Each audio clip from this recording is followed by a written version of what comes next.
अस्सलाम वालेकुम।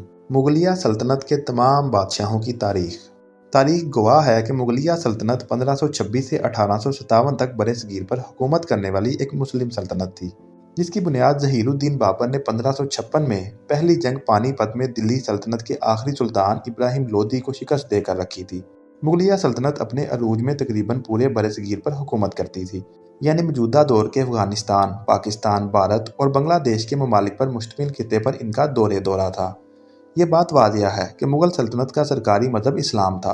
ताहम अकबर आज़म के दौर में कुछ अरसे तक अकबर का ईजाद करदा मज़हब दीन इलाही राइज करने की कोशिश की गई थी, लेकिन उसका अवाम पर कोई असर न पड़ा और वह बहुत जल्द ही ख़त्म हो गया।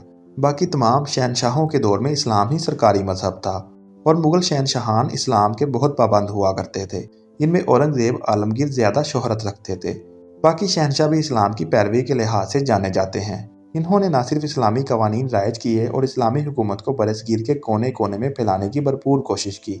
मुग़लों में जानशीनी का कोई कानून नहीं था। एक बादशाह के मरने के बाद उसके बेटों और रिश्तेदारों के दरमियान जंग छिड़ जाती।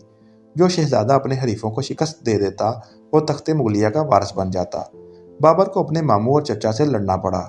उसका भाई जहांगीर मिर्ज़ा भी इसके लिए दर्दे सर बन गया। बाबर की मौत के बाद उसका बेटा हुमायूं बादशाह बना। उसे अपने भाइयों की दुश्मनी और मुखालफत का सामना करना पड़ा। इन्होंने हर महाज पर उसके साथ दुश्मनी की। हुमायूं को अफगान सरदारों की मुखालफत की वजह से नुकसान उठाना पड़ा, मगर इसके भाई इसे शिकस्त देकर तख्ते दिल्ली हासिल करना चाहते थे। उन्होंने कदम कदम पर इसे परेशान किया। अफगान सरदार शेर खान सूरी ने इसे शिकस्त देकर दिल्ली छोड़ने पर मजबूर किया। हुमायूं दिल्ली छोड़कर लाहौर पहुंचा। अफगान फौज ने इसे लाहौर से भी भगा दिया। हुमायूं शिकस्त खाकर मुल्तान जा पहुंचा। कामरान मिर्ज़ा ने मुल्तान में क़याम के दौरान इसकी ख्वाबगाह को तोप से उड़ाने की कोशिश की, मगर हुमायूं महफूज रहा। बिलाखिर वो सिंध के रास्ते ईरान जाकर पनागज़ीन हुआ।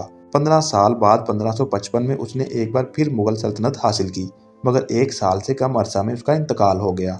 हुमायूं के बाद अकबर बादशाह बना। किसी ने अकबर की मुखालफत नहीं की। सिर्फ उसका सुतेला भाई मिर्ज़ा अब्दुल हकीम साजिशी अमरा के भड़काने पर फौज लेकर लाहौर पर हमलावर हुआ, मगर अकबरी फौज ने उसे शिकस्त देकर गिरफ्तार कर लिया।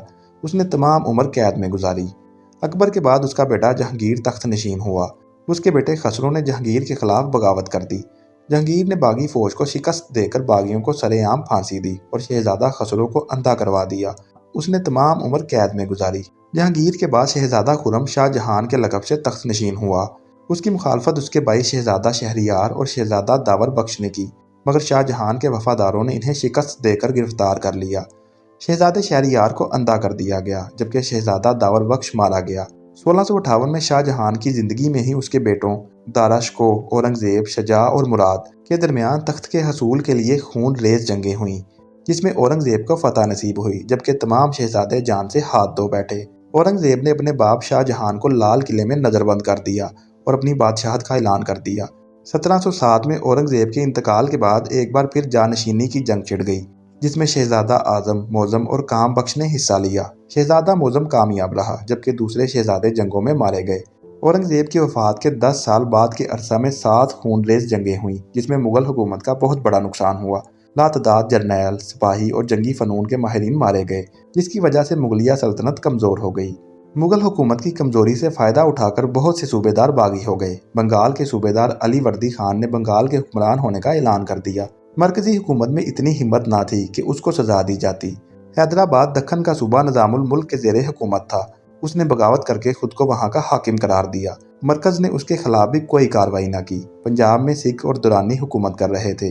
रुहेलखंड में रियासत रुहेलिया सरदारों के मातहत थी। बाज़ इलाकों में मरहट्टे छाए हुए थे। कोई ऐसा मजबूत हुक्मरान ना था जो इन बागियों की सरकोबी करके ये इलाके दोबारा मरकज़ का हिस्सा बनाता, और फिर सल्तनत मुगलिया सिमट कर दिल्ली के गिरदोनवा तक रह गई थी।